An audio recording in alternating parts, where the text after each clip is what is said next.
Hello, and welcome to Maybe I Can, exploring possibilities one sprinkle at a time. If you've ever found yourself asking, is this all there is to life? Then you're in the right place.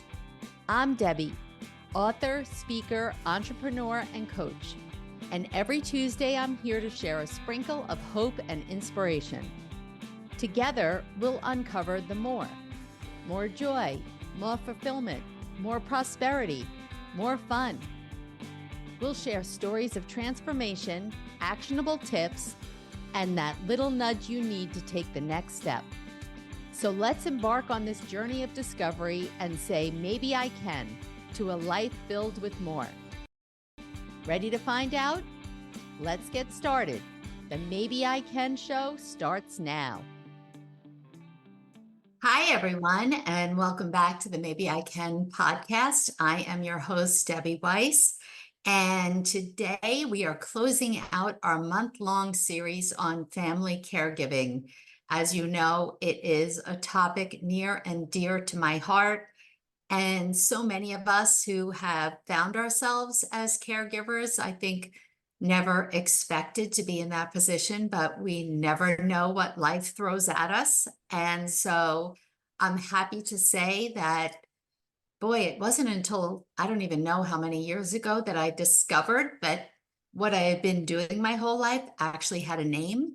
I didn't know it had a name. I just thought this is what you did, right? You took care of your sick loved ones. And I didn't realize that there's a whole network of people out there that are there to help those of us that do just that.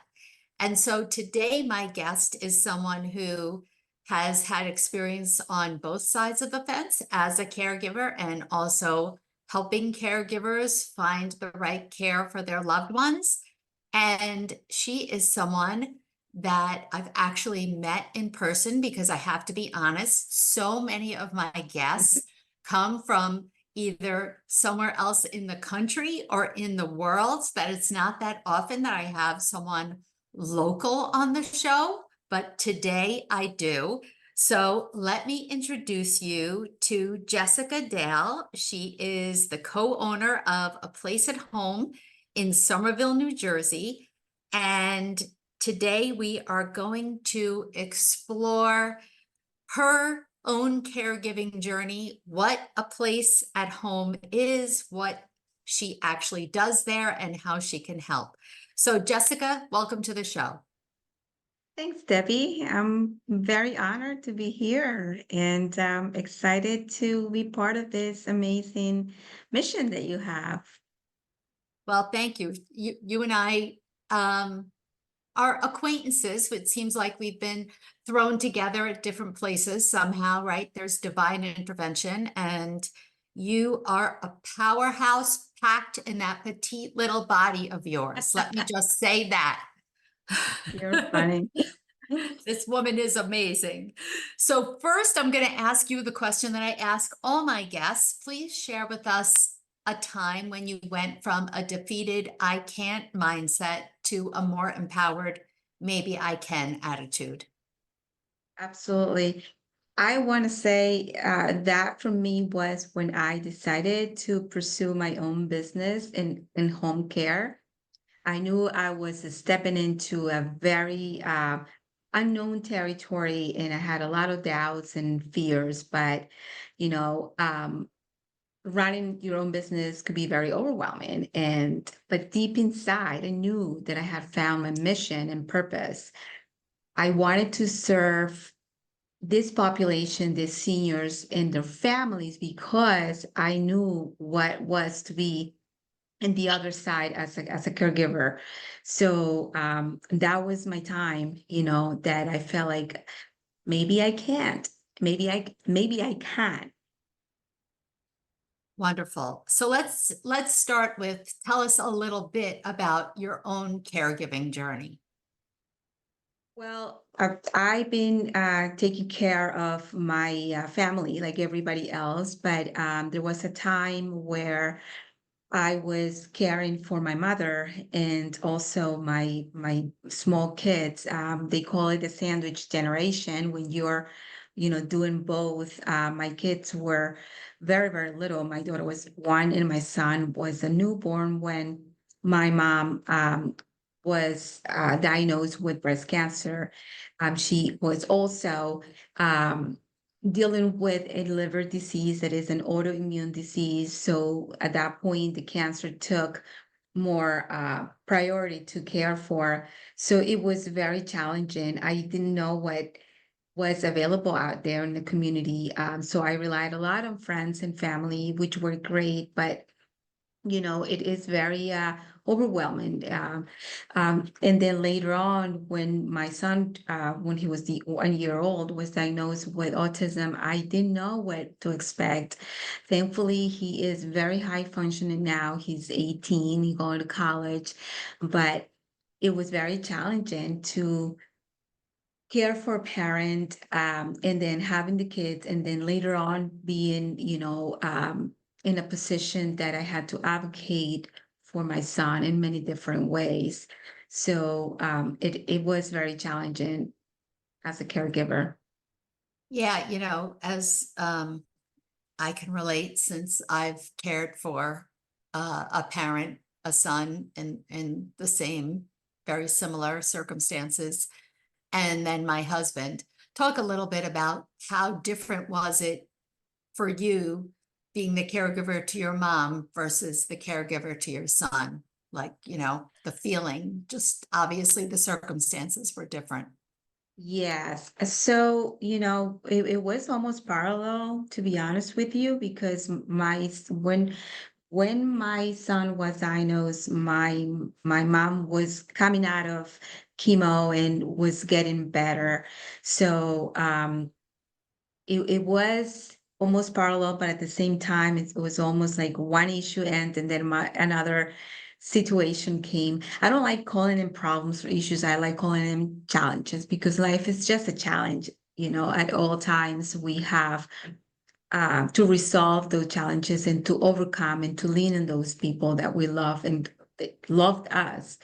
Um, Caring for my mom, it was in a way challenging, but she is somebody that it was an old person that I can, she can understand and cooperate. With a child, it's different. They demand more of you, and they don't understand a lot of things. And as a parent, the pain that you feel of knowing that they can at one point of their lives be vulnerable to many different things. The unknown of the level was very, very frustrating and painful. It was very painful. I remember feeling this deep pain in my heart that what's going to happen. But then again, I think as a parent, you equip yourself and the adrenaline, I think, kicks in and you just do whatever you need to do. And I was on a mission, and I just wanted to get him to a place where he could be independent, that he could have a life that he deserved, and I prayed a lot. I am very spiritual. I believe in the power of prayer. So I feel like that helped me a lot.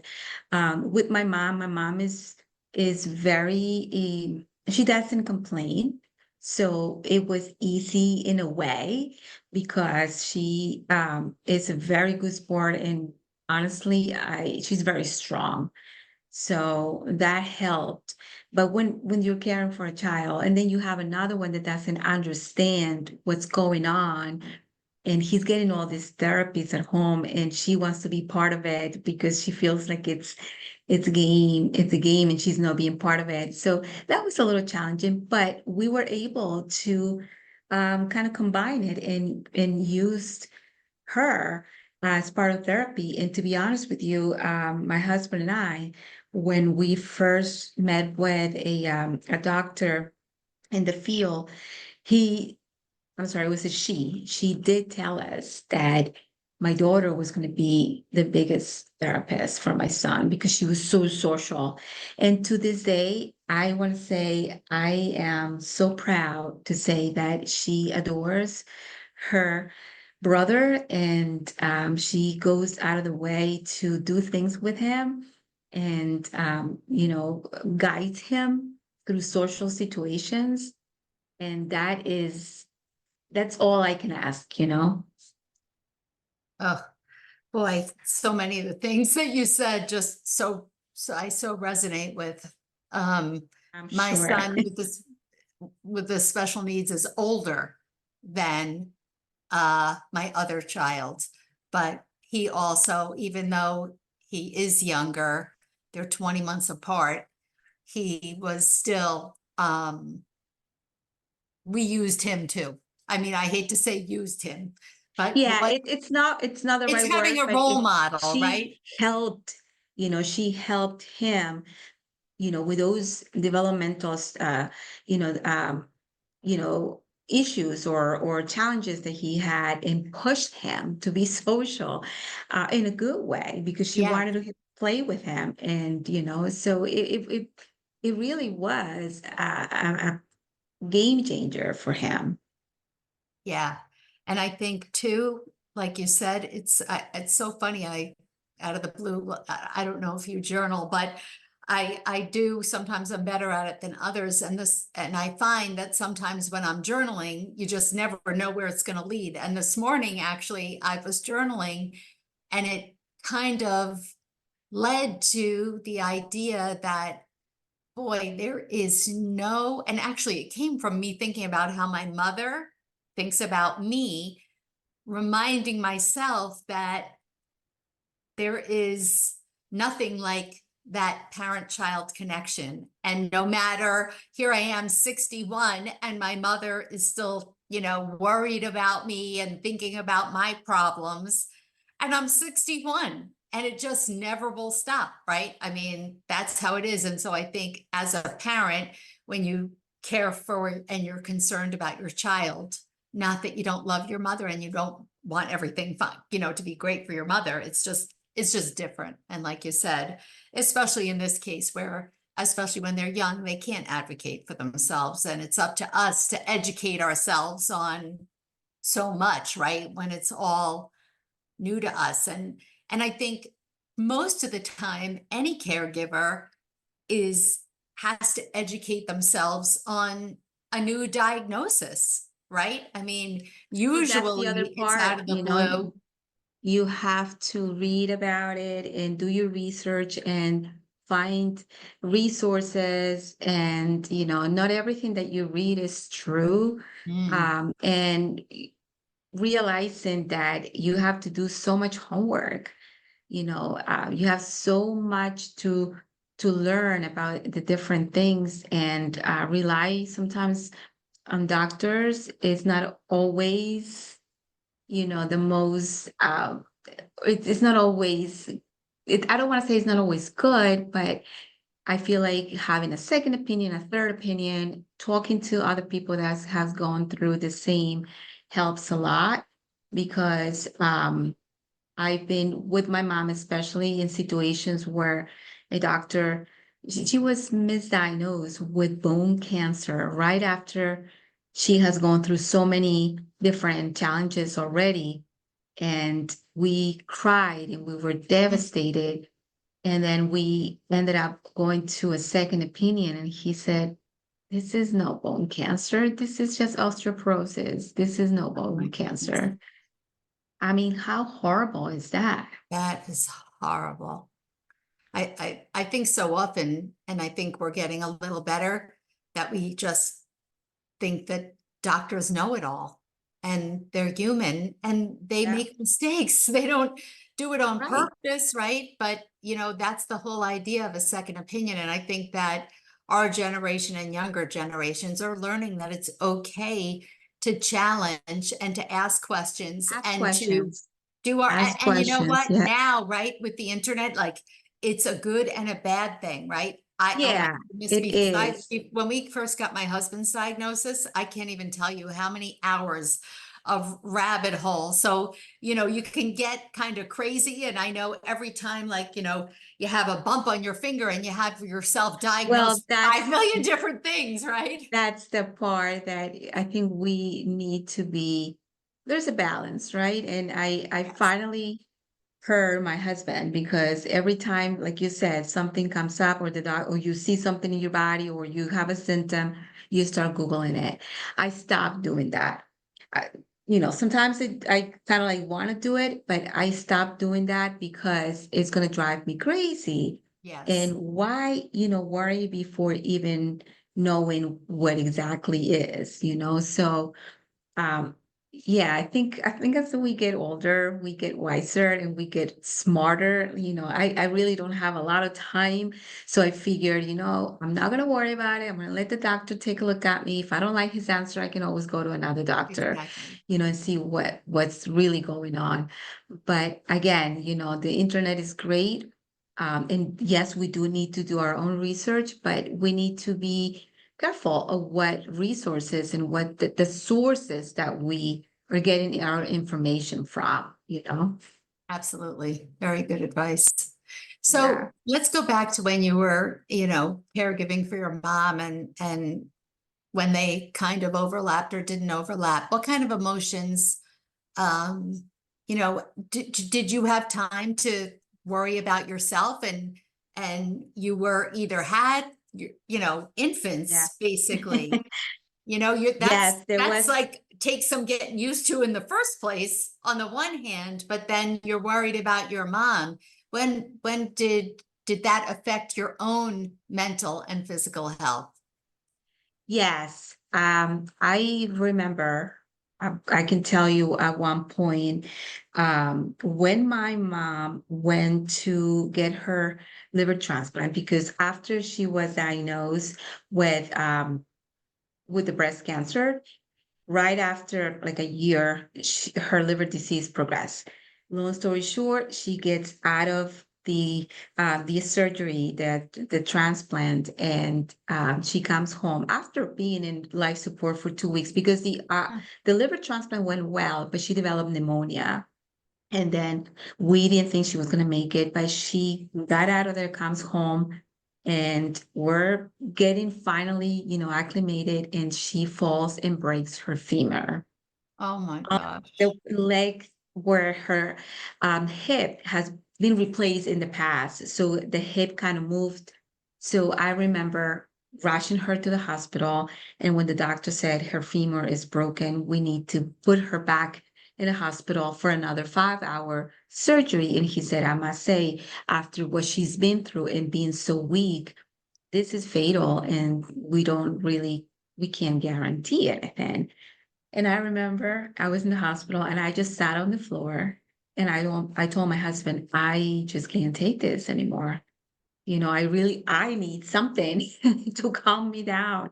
So yes, you neglect yourself because you just going, going, going, going, and until you crash, it gets to the Yep. point. So it is hard to find that balance. At one point, you need to, and I think people say it all the time. It's like when you're in the plane and they tell you if something goes on and the mask comes down, you have to put yours first so you can help others. It is true. It is true. And it's very hard to do it because when you're so busy, and in my case, I had little kids, I wanted to provide a childhood, and I wanted to do things with them. And then yet I had my mom. But yeah, emotionally is very draining. It affects you physically too. It affects your marriage, affects your relationship with Yes. other people. Yes. So yeah, if it's you really need to step back and say, I need to do this for me, because by doing this for me, I'm doing it for my family too. Exactly. Exactly. And it's a very good point that it does affect other relationships that you have, Yes. with your partner for sure. So is this what inspired you to then, years later, right? It was several years later to open up a place at home. Yes, in a way, I always wanted to have my own business. I had two businesses before that never took off because I didn't take the time, to be honest with you. I did it part-time, and when you have a business, you can't do that. So, with 2020, like many people, I started to reflect on their lives, and I figured, I'm not getting any younger. And I was afraid, I was afraid to do it at this stage, but my kids were older, and I started looking into different options, and honestly, home care landed on my lap. And after taking the senior advisor class, which is an intense class, I fell in love with the industry. It is a very hard industry, but the rewards are great. Like I really enjoyed. I feel like I found a mission. I like that I am, we are provided joy to people at the end of their lives. And that when they go, they go with that love that we provided, with the care that we provide on our caregivers. So it is very rewarding. And yes, because when I was caring for my mom, I had no idea that there was such a thing as home care. Right. So knowing that I could have use the help of somebody professional at one point. Now I love doing this. I when I speak with the families and they are to the point that they're frustrated, they're emotionally drained, just like we just talked about. I can relate to that. And I could be that ear for them to talk and tell me what they need so we can go with a solution for them. So yes, it definitely was part of my decision on going into this field. Mm, I love that. And I'm sure that that makes you even better at what you do, because when we've all had our own personal experience, I just think that that makes us better at helping other people because we can really relate. So if you don't mind, give me a little bit of an overview. I mean, I think as even now as my own mother ages, and unfortunately she is in another state, I'm in New Jersey, she's in Florida, which, it's only a couple of hour plane ride away, but when health issues come into play, as I was just there a couple weeks ago, not for health issues really, but even Mhm. a quick trip to Florida wound up to be a whole day, and it's not the Yes, same as being able to just drive over. absolutely. Yeah. Absolutely. So it's difficult. How do you decide, and especially with your loved one, your senior, and I think about that myself, about situations where I had to put my dad, or move my dad into different levels of care outside of his home, and he was resistant, understandably, and I think I would feel the same way personally. One, how much is money a factor when it comes into play with home care? And obviously that's a very general question, but um or is it usually money that stops people from home care? Is it that they can't find the right type of care? Is it that, the need is more? So it's a little bit of everything, definitely the financial aspect is very common. A lot of times the families don't have the ability to pay because home care is expensive. I must say it could be very costly. A lot of people do have the long-term care insurance, which helps a lot. So I always tell people, don't wait to use it, because if you have been paying forever, you probably have good coverage. Use it when you need it. Don't save Yes. it because it might be too late. Right. Um, so the challenges also come from the loved ones that they don't want to. They feel like they're still independent. So what works a lot for families is when they have that conversation and they tell them directly, this help is not only for you, but it's also for me, Mm, because I am tired, and I feel like it's also for the relationship of the parents the adult parents, the adult children to the parents, because if you're going there to do chores and help them all the time, you're going to be burned out. And if you have somebody doing that, you go there to spend time with them. So as a parent, if my child comes to me and says, do this because you're going to help me as well, I feel like I'm going to be more open to that. So that helps a lot. So the challenges come from many different ways. Financially, the resistance of wanting to help, and they wait until they have a fall. Falls are proven that Mm. really makes the seniors decline. So, the more proactive you are, the better shape you're in. But yeah, definitely financial and resistance are one of the most common reasons. Yeah. And, speaking of long-term care, I think it is a product. I do have an insurance background and I don't sell that, but it is a product that is so expensive that people feel that, Yeah. you know, it's not worth it. And like you said, I've seen it. I actually, with my mother, just really what you said, she broke her ankle and her wrist a couple of years ago. And we used it. We used it for home health care. And, Yeah. when she didn't need it, she protested. But, even if she didn't require such great care, someone was there because she lived alone to help her walk to the bathroom or get her a drink or, whatever it was. And you're They think that they are going to need it when they can't even do anything, and it's right. not that. It's prevention. When you start feeling that you can do certain things, that's when you should get somebody to help you. Exactly. And look, what you just said is brilliant about playing on the fact that we just talked about how my, mother worries about me at 61. And so Mhm. to say the same, and it's the truth, you're not telling, you're not lying, but when you can play on their heartstrings and realize that it's also Yes, helping their child, I think that, absolutely. yeah, that Absolutely. Yeah. that really makes a lot of sense. Jessica, I can't believe that so quickly, as all my episodes, that never feels like we have enough time. But please, as we're closing, and I'll put your information in the show notes, but your website, your contact information, can you just share that with our listeners?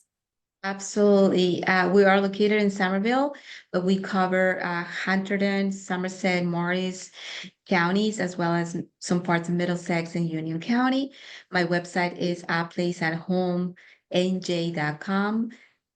Again, iplaceathomenj.com. And our phone number is 908-430-9222.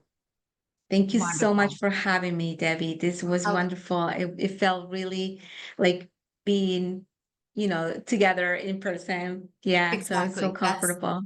good. Well, thank you. Everything that you shared is so important. And I hope if you're listening and you're struggling with the idea of taking care of your senior, just remember that there are people out there who are not only willing to help, but are coming from a place of love and care. So thank you. And to everyone who's listening in real time, I am grateful for all of you, and I hope that you all have a very happy Thanksgiving. See you next week. Happy Thanksgiving. Thanks for spending part of your day with me here on Maybe I Can, exploring possibilities one sprinkle at a time. It's been great having you, and I hope you're leaving with a spark to light up your journey to more. Remember, every big change starts with a single maybe.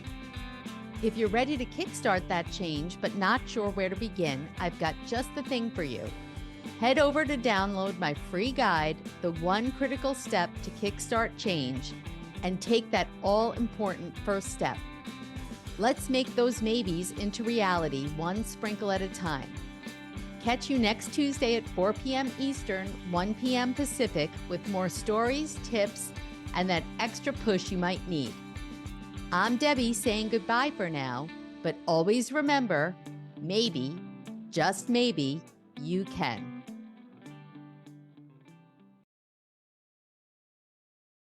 The views expressed on this program are those of the host, guests, and callers, and do not necessarily reflect the views of the station, its management, or advertisers. You're listening to Transformation Talk Radio.